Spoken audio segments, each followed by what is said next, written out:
दोस्तों आज दुनिया में करोड़ों लोग पैनासोनिक का नाम जानते हैं। टीवी, फ्रिज, कैमरा, एसी का भी ये कंपनी टेक्नोलॉजी की दुनिया में राज करती थी। लेकिन क्या आप लोग जानते हैं एक समय ऐसा भी आया जब इस कंपनी को अपने कई बिजनेस बेचने पड़े। यहाँ तक कि इस कंपनी ने टेस्ला में अपने 3.2 बिलियन डॉलर के शेयर भी बेच दिए। पिछले 30 सालों में इस कंपनी ने 5 लाख से ज्यादा कर्मचारियों को नौकरी से निकाल दिया। और आज कई लोग पूछ रहे हैं क्या पैनासोनिक खत्म होने के रास्ते पर है। लेकिन दोस्तों किसी भी कंपनी का असली सच समझना हो तो हमें उसकी शुरुआत देखनी पड़ती है। और पैनासोनिक की शुरुआत एक ऐसे बच्चे से होती है जिसे 9 साल की उम्र में पढ़ाई छोड़नी पड़ी। और यह कहानी है गरीबी से उठकर दुनिया की सबसे बड़ी इलेक्ट्रॉनिक्स कंपनी बनाने की।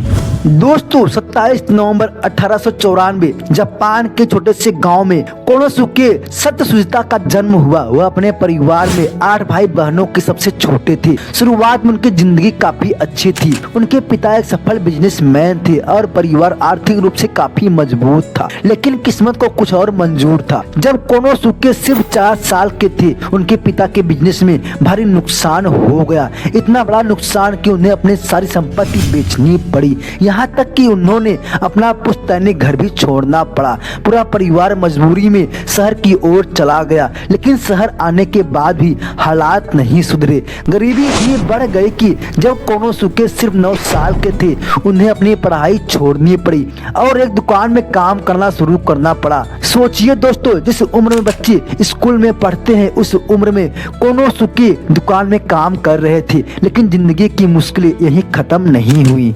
कुछ ही समय बाद मार्केट में मंदी आ गई और दुकान के मालिक ने कोनोसुके को नौकरी से निकाल दिया। अब कोनोसुके फिर से काम की तलाश में भटकने लगे। काफी कोशिश के बाद उन्हें साइकिल की दुकान में नौकरी मिल गई। यह नौकरी छोटी थी लेकिन यहीं से उनकी जिंदगी बदलने लगी, क्योंकि यहाँ उन्होंने एक दिन उनकी नजर एक अखबार के विज्ञापन पर पड़ी। यह विज्ञापन था उसका इलेक्ट्रॉनिक लाइट कंपनी में नौकरी का। कोनोसुके ने तुरंत वहाँ आवेदन कर दिया और किस्मत से उन्हें नौकरी मिल गई। यहीं से उनकी जिंदगी का सबसे बड़ा मोड़ शुरू हुआ। कोनोसुके को इलेक्ट्रॉनिक्स में बहुत ज्यादा दिलचस्पी थी। जब भी उन्हें समय मिलता तो वह इलेक्ट्रॉनिक्स की किताबें पढ़ती और छोटे छोटे एक्सपेरिमेंट करते। उनकी मेहनत और लगन देखकर सिर्फ 5 साल में उन्हें कंपनी में टेक्निकल इंस्पेक्टर बना दिया गया। और उस समय उनकी उम्र थी सिर्फ 20 साल। इतनी कम उम्र में इतनी बड़ी पोस्ट पाना सबको हैरान कर देने वाला था। लेकिन कोनोसुके का सपना सिर्फ नौकरी करना नहीं था, वह कुछ बड़ा करना चाहते थे। दोस्तों एक दिन कोनोसुके ने एक नया इलेक्ट्रॉनिक सॉकेट डिजाइन किया। उन्हें लगा कि यह मार्केट में बहुत सफल होगा। वह खुशी खुशी अपने सुपरवाइजर के पास गए, लेकिन उनके सुपरवाइजर ने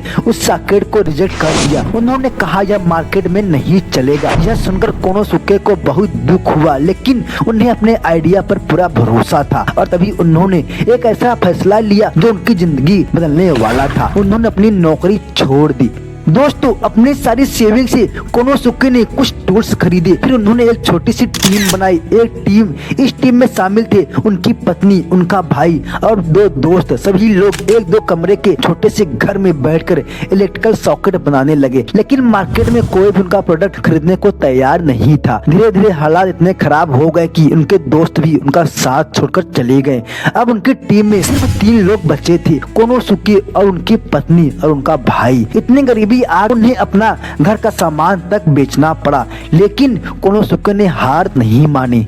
दोस्तों कई महीनों की मेहनत के बाद उन्होंने एक नया प्रोडक्ट बनाया, फैन के लिए इंसुलेशन प्लेट। यह प्रोडक्ट मार्केट में बहुत तेजी से बिकने लगा और यहीं से उनकी किस्मत बदलने लगी। 7 मार्च 1918 कोनोसुके ने अपनी कंपनी शुरू की, मुत्सुशिता इलेक्ट्रॉनिक, जो आगे चलकर बनी पैनासोनिक। और अगर यह वीडियो आपको पसंद आए तो इस वीडियो को लाइक और हमारे चैनल को सब्सक्राइब करना मत भूलना। मिलते हैं अगले वीडियो में, तब तक के लिए जय हिंद।